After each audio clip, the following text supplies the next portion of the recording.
Movement is you being a capable human being. So any pain, limitation, restriction, weakness that you currently have in your body, it is a message. Your body is calling out to you. So if you are extremely flexible, you have no strength to support that flexibility, your joints will be weak and fragile. On the other hand, if you're super duper strong, you can't touch your toes, that's dangerous because that's a cause for dysfunction. Did you know that grip strength is one of the highest indicators of mortality? So as you age, it is so important to work on your grip strength. Every time, try to be creative with your practice. Try to go in there and try to have a conversation with yourself, with your body, with your limitations, with your strength, and make sure that each time you go, you build on top of that. If you want to fix your broken body, if you want to perform better in any physical pursuit, you must understand these 10 rules to movement. But first, you need to understand what movement actually is and why it is important to your health and your fitness.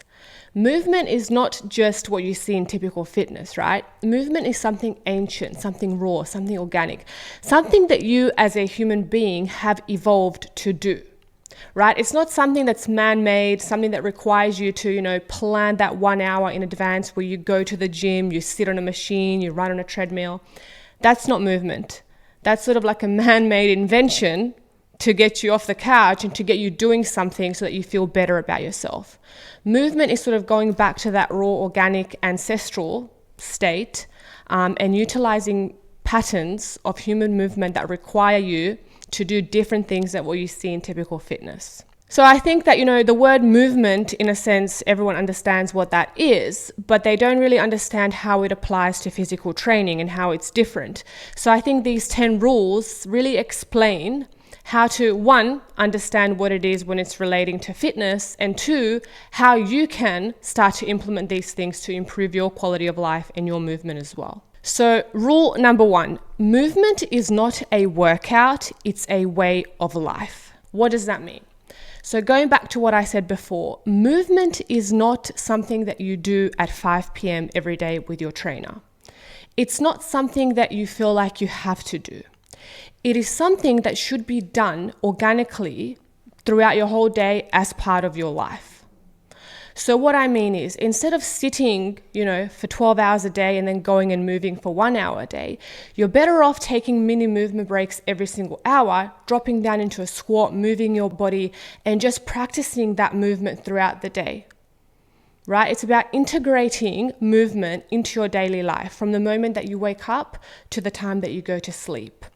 And over time, it compounds. All of these habits compound into something where you become stronger, healthier, fitter, more flexible without even directly training for it. So if you look at people in Eastern countries, people who work a lot in physical jobs, they are constantly moving.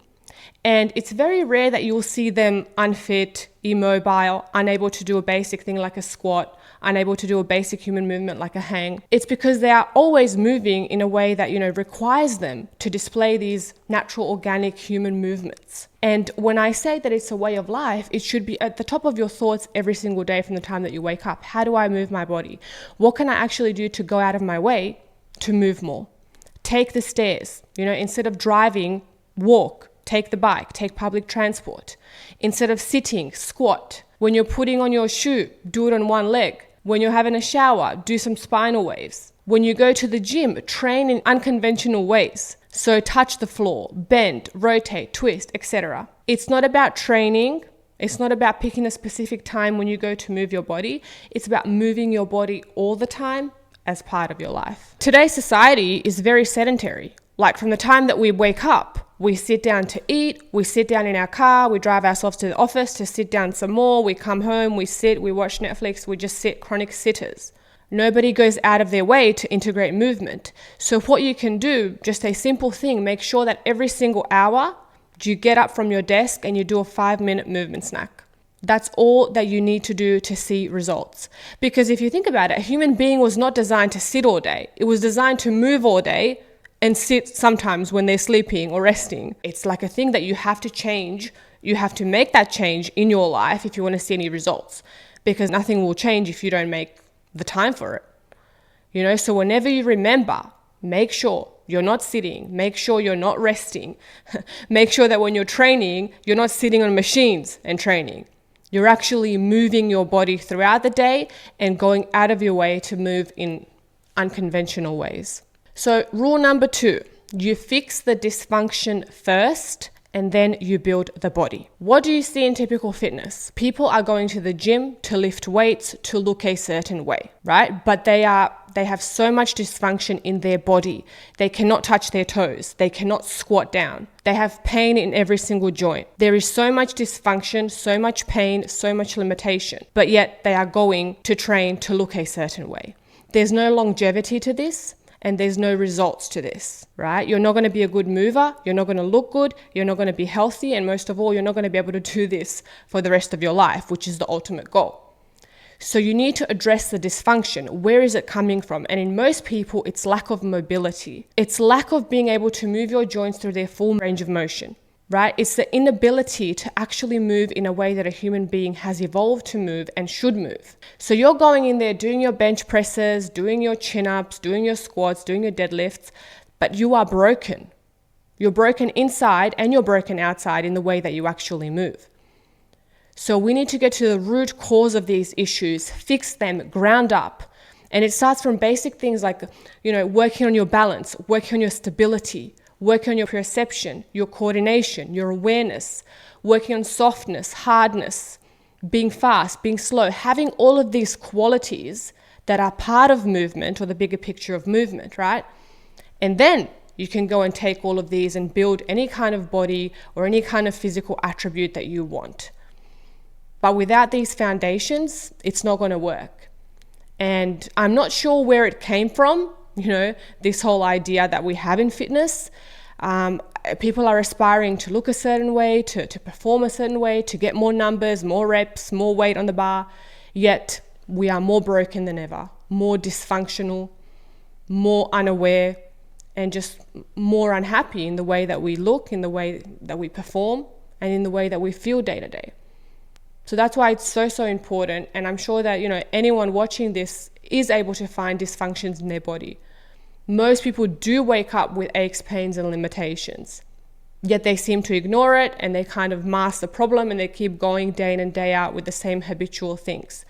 And it doesn't work. So a lot of people do experience dysfunction, right? And they don't even know it. People are not even aware that you are supposed to squat full depth, ass to the grass. People think it's normal. It's an aging process. It's just because I'm male or I'm female or I'm the way I am. This is why I can't touch my toes. This is why my hamstrings are tight. People don't understand that this is not how you are supposed to feel. You are supposed to have complete freedom in your body, complete confidence to do anything that you want with your body. If your goal is to attend any class, a BJJ class, a dance class, a rock climbing class, you should be able to excel at this class. Because that's why we train. We train so that we can take our body and enjoy life and do all of these physical things that we like doing, whatever that may be. For some people, it's as simple as playing with your dog or being able to play with your kids, being able to keep up with your kids. But yet you can't do that because you're stiff, sore, injured, and broken every day of your life. And you think it's normal. It 100% is not normal. But you need to understand, and the only way that you're going to become aware of this is if those weaknesses are exposed. If someone, shows you, can you do this? Can you do that? Why? Why do you accept the fact that you can't touch your toes, that your lower back is tight and sore, that your shoulders can't move, that your doctor says you need surgery? Why are you accepting this as normal? Like, your physical health is the most important thing you have, and you want to make sure that you're healthy until well into old age, until you die. So it's like you should be more aware. Why am I feeling like this in my body? And why can't I think more for myself? Why can't I imagine myself doing all of these physical pursuits and feeling incredibly healthy in my body and just having vitality and energy? And that's why I think it starts with awareness and understanding that you're not okay and you do need to fix things about yourself. And yes, you can fix it no matter what situation you're in currently. Rule number 3, pain is not a punishment, it's a message. So any pain, limitation, restriction, weakness that you currently have in your body, it is a message. Your body is calling out to you, hey, help me, fix me. I need you to do something. Okay, so really quick, I want to share a resource with you that I have available if you are currently feeling injured, stiff, broken. If you're a professional athlete looking to improve your mobility, my mobility toolkit is currently helping over 50,000 people in 40 plus countries, people ranging from all walks of life, complete beginners, professional athletes, men and women in their 70s and 80s. If you have 15 minutes to spare, this will work for you and it's going to produce dramatic results within weeks. Check it out. So you should treat that as a blessing. Whatever pain and weakness comes out, you should know, okay, I need to address this, I need to work on this, I need to fix this. So it's up to you to decode that pain, to decode it, to address it, to accept it, not to run away from it, and then to implement a solution that's going to fix that problem, not just now, but for the rest of your life. And, one by one, you tick these things off. You tick the pain off, you tick the weaknesses off, you fix the shoulder. As you're doing that, new pain will arise. Movement is discomfort, right? So movement will cause this stress on your body, but it's a good stress. As I always say, I would rather be injured through movement than lack of movement. Yeah. So, as you're training, your body is adapting, you're providing that stress for your body, you will experience new things. But that's great because that means we're addressing the issue and we're getting stronger, we're building resilience, capability. And over time, the more that you do this, you're going to find yourself becoming super, super resilient over time. I started this whole mobility and movement journey as a high-level athlete. So I was what you would consider fit, like I could run a lot, I was strong, I was fit, I was agile, but I had so many limitations, so much pain, so much restriction, because as a result of specializing in one sport for many years. And as I started this journey, all of these weaknesses were exposed and I had to address them and I had to swallow my pride, swallow my ego and understand that I wasn't that high level at all. I was pretty incompetent when it comes to the grand scheme of things and movement in general. So addressing these things and allowing myself to suck and to not be good, right? And to feel like I'm going backwards. All of this helped me over time to build this resilient, fearless body that I have today. But it takes time, acknowledgement, acceptance, and then understanding that you have to deal with these weaknesses and this pain for a while.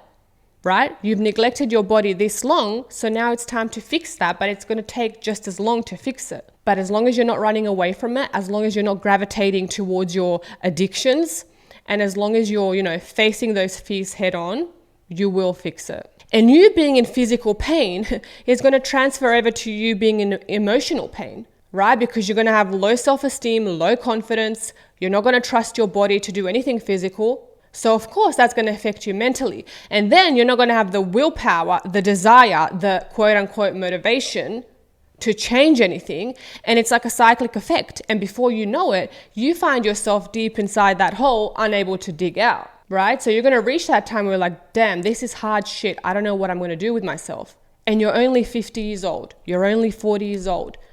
So what are you going to do for the next 40 years of your life? Be a broken vegetable? What kind of quality of life is that? What kind of a role model do you want to be to your family, to your kids? Do you want to be around for your kids? That's what I always say. So yes, movement is a catalyst.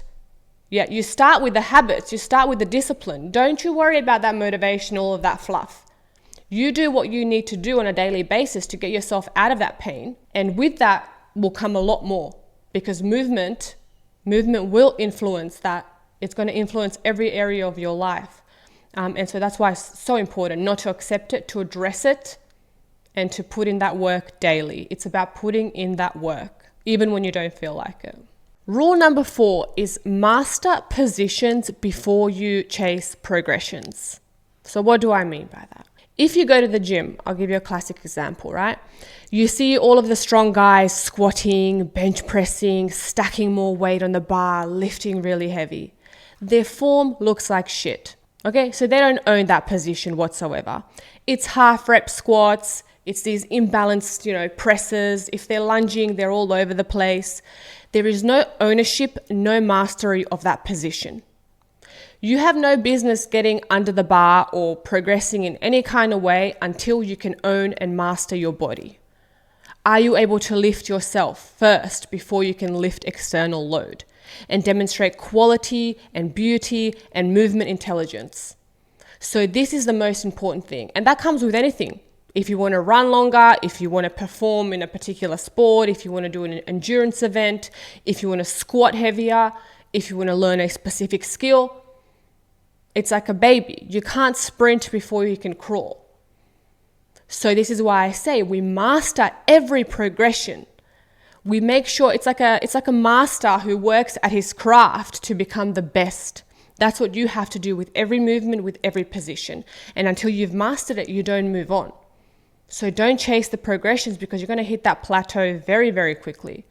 And on top of that, you'll get injured, your progress will stall, and you're not going to achieve what you want to achieve, whether that's skill development, to look a certain way, to add muscle, whatever it may be. Master your positions first, and that starts with basic movements. Can you squat? Can you hang? Can you crawl? Can you balance? Can you move out of alignment? Can you flex and extend your spine? If you cannot, then what business do you have going and deadlifting all the time every single day? Right? You can't reach over and touch the wall behind you. Your spine doesn't move. You don't even understand that your spine can segment. You're supposed to disassociate your upper back with your lower back. That you are actually supposed to have freedom in your rib cage so you can breathe better. That you are supposed to hang off a bar without being in pain, without losing grip. All of these things you master before you chase those progressions, whatever that may be. And that's such an important rule, because I see it all the time. When I go to the gym, I just scan, I pay attention to how people are training. People that you would consider visually fit, right? They look great, they have amazing abs, they have fantastic glutes. That's all they train in the gym, right? But get them to do a basic human movement, get them to touch the floor, get them to touch their own toes, impossible, right? Youth and beauty, it doesn't last forever. It's going to catch up to you. So you might as well, focus on it now while you're still young and healthy and able, and you have time to fix it. Because you will still get all of those things that you're searching for, all the progressions, all the cool stuff, all the tricks, you'll have them. But you're going to have so much more in the process. You're going to have that baseline, that mastery, that foundation, that longevity that's going to propel you towards much greater things. So rule number 5, every rep is an assessment, every set is a conversation. I like to approach my training as a practice. Okay, it is a practice with yourself, with your mindset. You check in on yourself every day when you go to the gym, and it's a conversation between yourself, right? So it's not just about going through the motions. It's not just about getting the reps in, getting the sets in, ticking the number, adding more weight. It's about going to wherever you're training and making sure that your first rep looks like your last rep. It's bring attention and awareness to what you're doing with each movement. Why are you doing it? Where is it taking you? Is this what your body really needs, or does it need something else, right? So each rep, it's like a scan of your body. It's a conversation that you have with yourself. As you it's almost like an analogy, as I say, like when you go to practice each day, it's like greasing the groove. It's like grooving your practice. So it stacks up. And if you show up to practice every day unaware, unintentional, just get it done, what am I going to be eating for dinner, scrolling Instagram, that's not a practice. That's just going in there to get something done, to say you've done it, to feel good about yourself.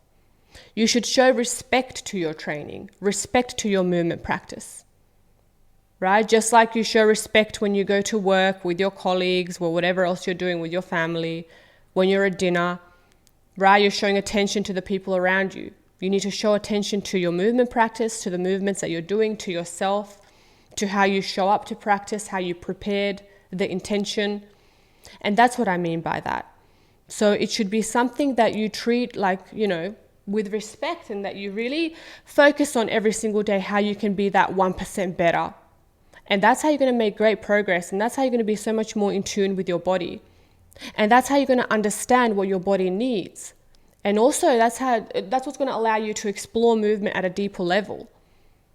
So I think it goes to say that, every time try to be creative with your practice, try to go in there and try to have a conversation with yourself, with your body, with your limitations, with your strengths, and make sure that each time you go, you build on top of that.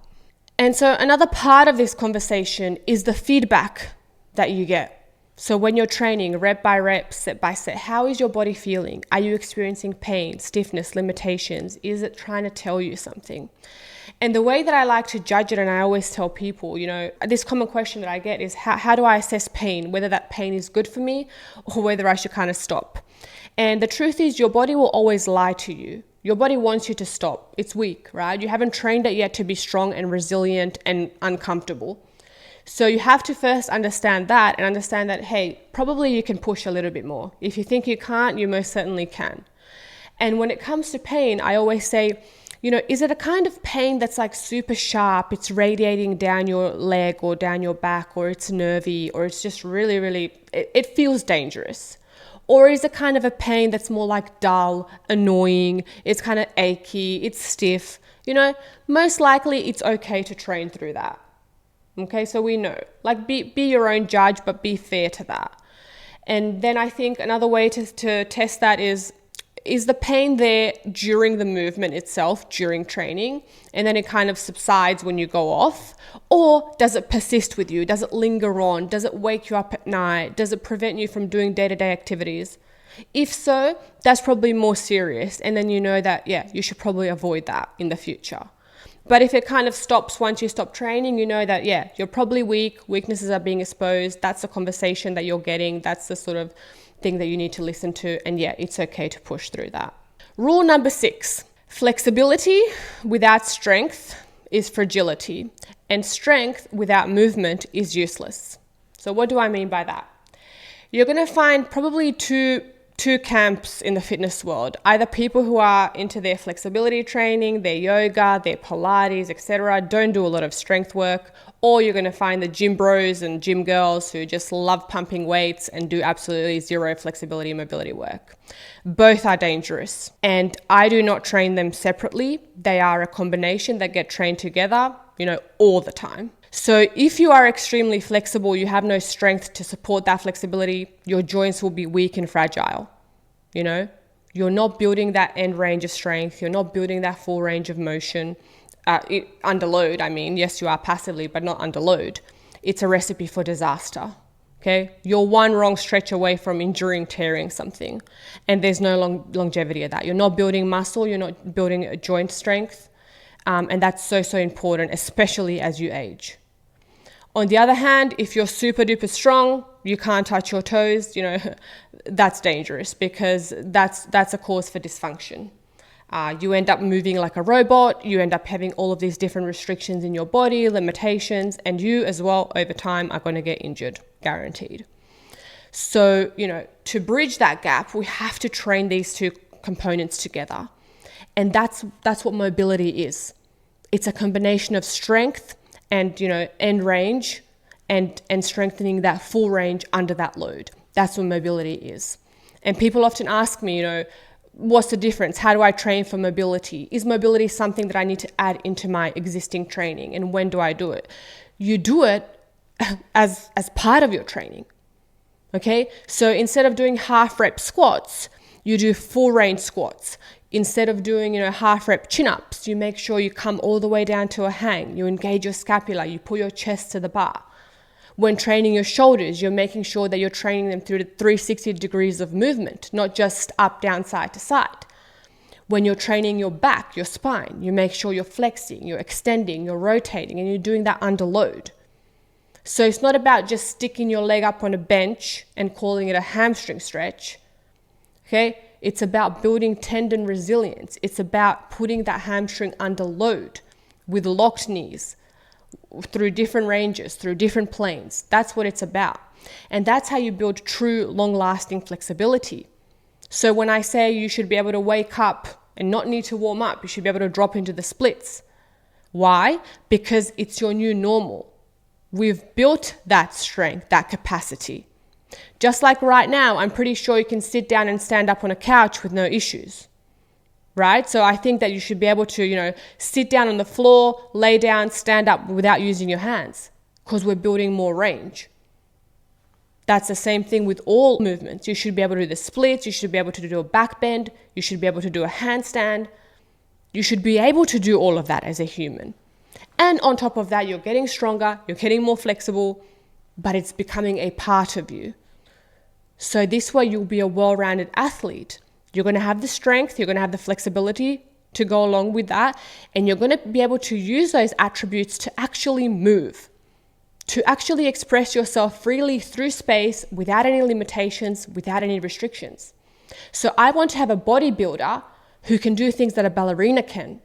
And I want to get a ballerina repping out weighted chin-ups, doing weighted squats, building muscle, etc. I want both of those things and more that comes along with that. And, a human body should be able to have both if that's what they want.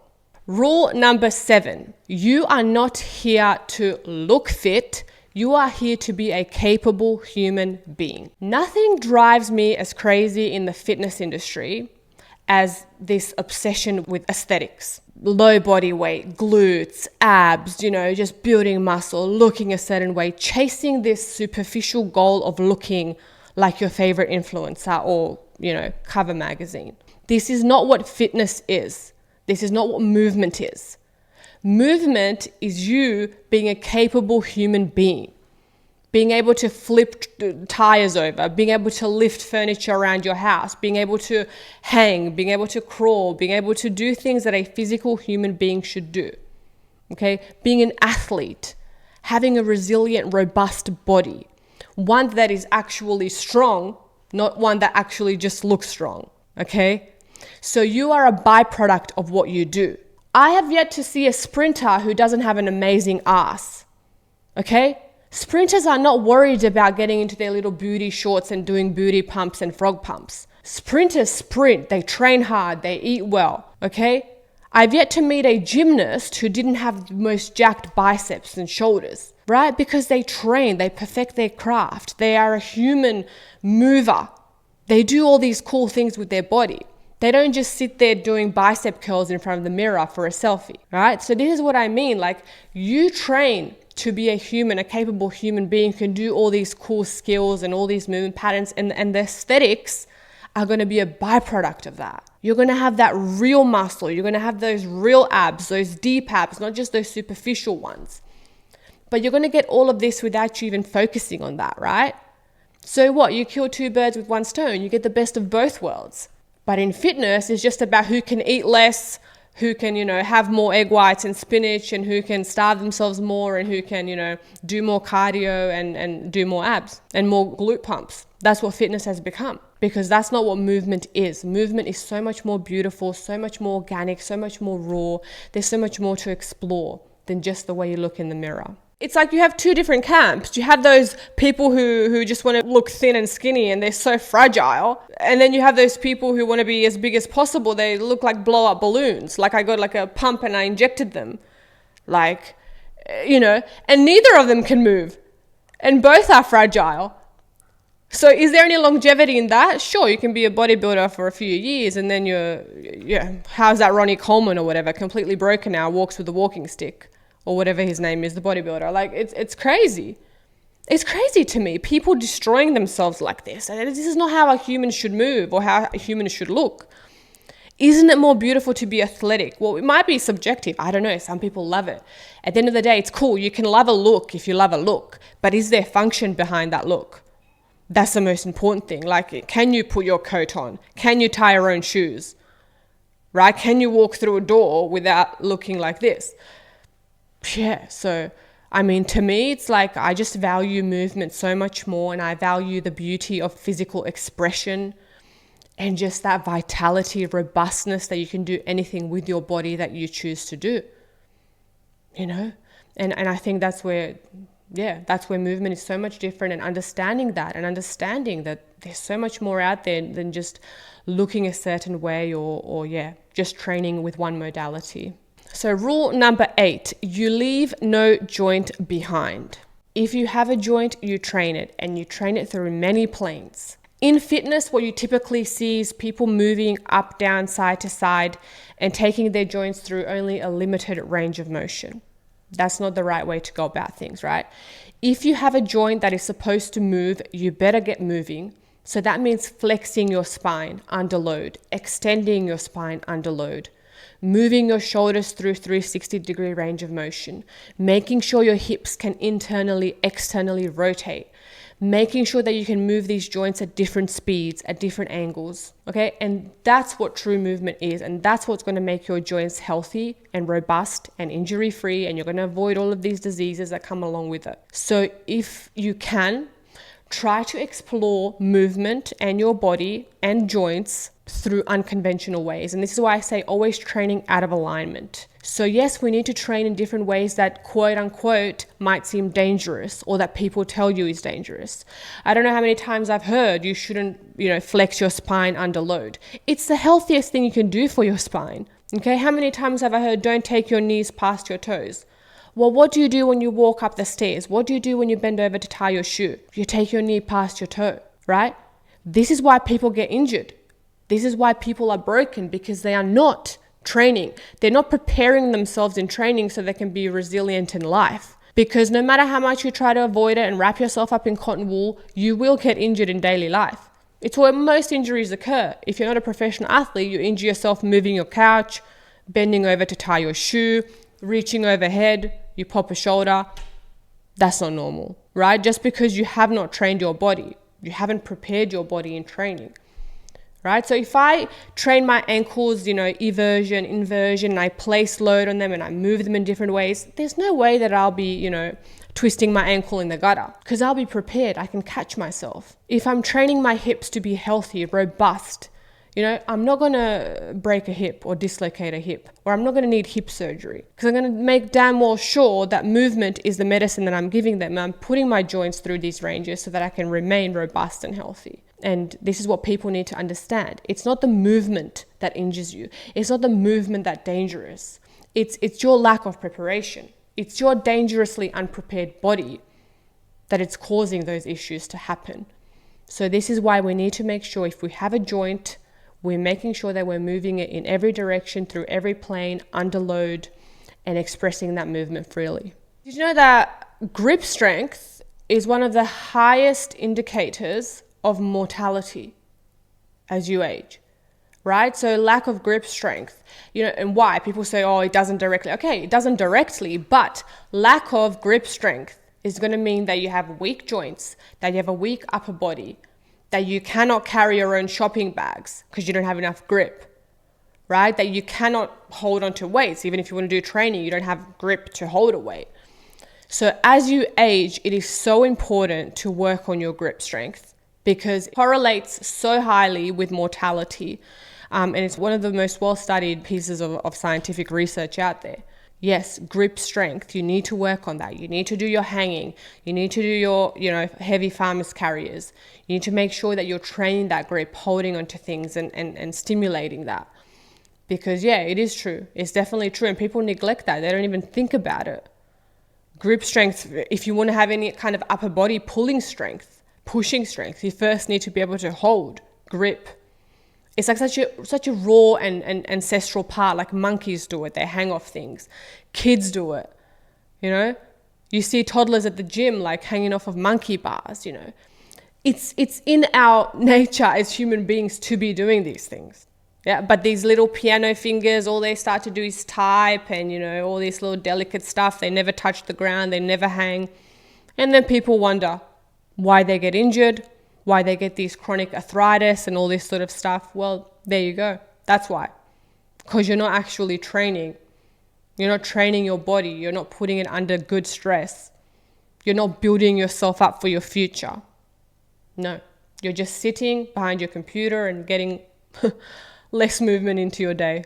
Rule number 9 is you build the body for life, not just for the now. It's all well and good to push your body hard now. You're young, you're capable, you can do it, okay? But that is not always going to be the case.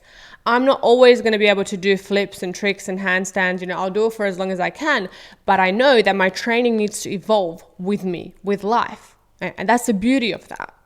So at the back of your mind, you're always thinking, how do I prepare myself? How do I think long term? Because I want to be doing this for the rest of my life. I don't want to burn out. At no point do I want to feel like, it's too much stress on my body. Like I want to make sure that I can keep going. So it's not just training for today. It's not just going hard today. It's understanding that this is a long-term game. And that also comes at, like when people expect quick results. Why? Why are you expecting results yesterday? It doesn't need to happen like that, because you start this with the intention of carrying on for the rest of your life. And that's a beautiful thing, right? A lot of people, they kind of, when I expose these things to them, they feel so bad about themselves. Like, oh, I have all these pains. I can't do any of this stuff that you say. I say, that's great. Like, you are like a sponge now, ready to absorb everything. That's awesome, because you have the rest of your life ahead of you. So let's see what we can do, thinking well into the future. How do you want to age? What kind of quality of life do you want to lead? I coach people in their 70s. And they say to me, the best part of this program and what you have given me is the fact that now I'm so much better than my peers. I'm able to do the things that I love, like photography, like play golf. Like, I'm not like common like them. I feel different. I'm able to look after my husband and wife, my elderly husband and wife. I'm able to keep up with my grandkids. I'm able to go snorkeling and do these fun things as a 75-year-old. And that's where the magic is. And that's what we all want to be doing, right? People give up way too soon. They give up on their life at 50. It's mind-boggling to me, right? Or people are going to comment to me, oh, just wait till you're 50. You won't be able to do that. Hell yes, I'll be able to do that. Damn well I will be able to do that, because I'm building my body now for my future, while you're sitting there complaining about the fact that your body is broken, but you're not doing anything about it. Okay, so you have to understand that all the decisions you make in your practice, in your training, it's not just for today. It's not just for now. It's not just for your 12-week transformation. It is for the rest of your life. As long as it takes you, you're probably never going to reach that superficial goal that you have. It doesn't matter, right? Because there's always going to be something new to discover along your journey of movement. Things about yourself, things about your, that go deeper than just physical performance. Your confidence, your ability to do things in life. I've worked with clients who have completely transformed their life at 60, 70, become CEOs, quit smoking, left bad relationships, improved their current relationships. And it's pretty powerful stuff what movement will do for you, because that physicality, that strength, that intention, that intentional practice is transforming lives in every area. And that's why it's so key to understand that concept.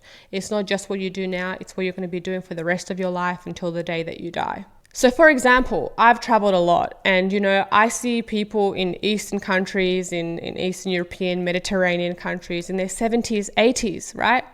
Mind you, they're still smoking, right? But they're smoking in a squat. They're mobile as anything. They're working all day, out in the fields, with their friends, out in the streets, always active. They're mobile.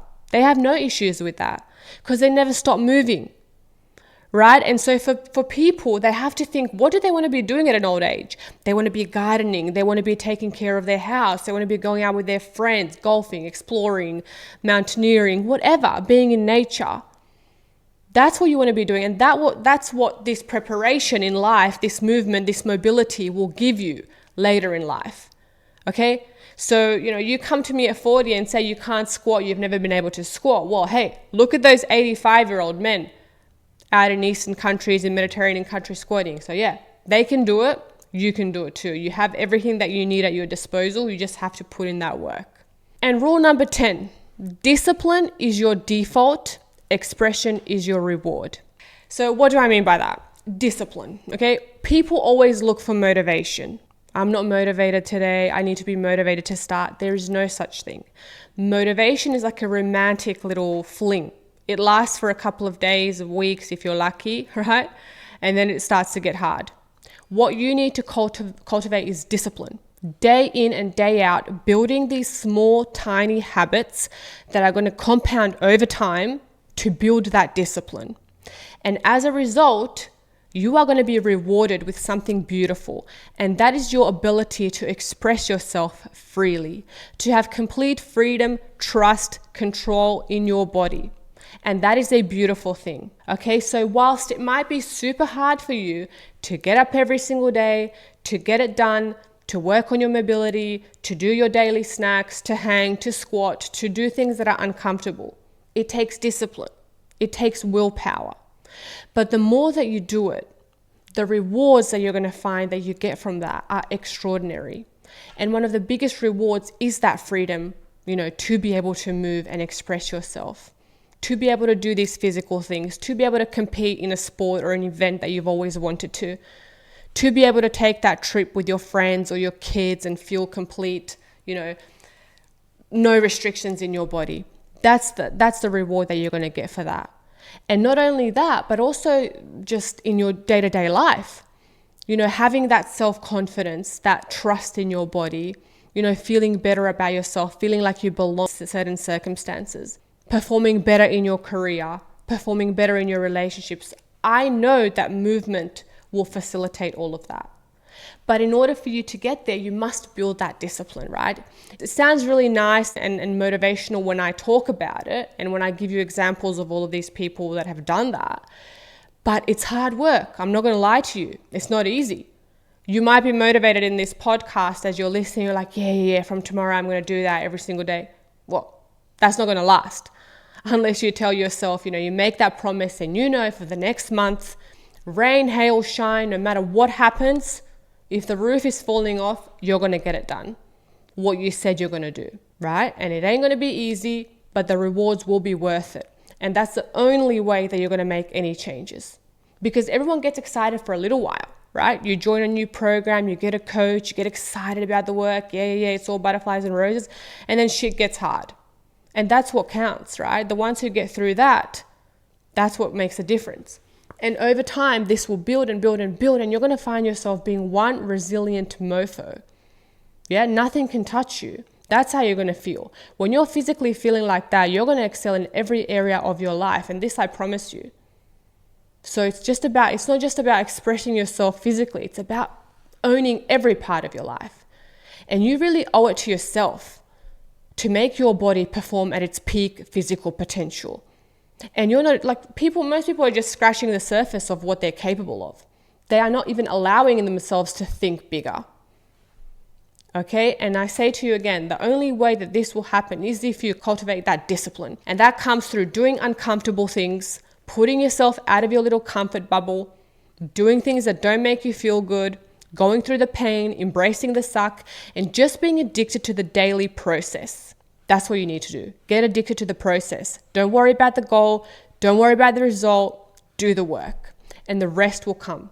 Everything will come along with that. So if you enjoyed this podcast, you can click on this video to watch another podcast. And if you like the content in general, subscribe. I'll be bringing out a lot more, and hopefully it helps some of you cultivate movement into your life.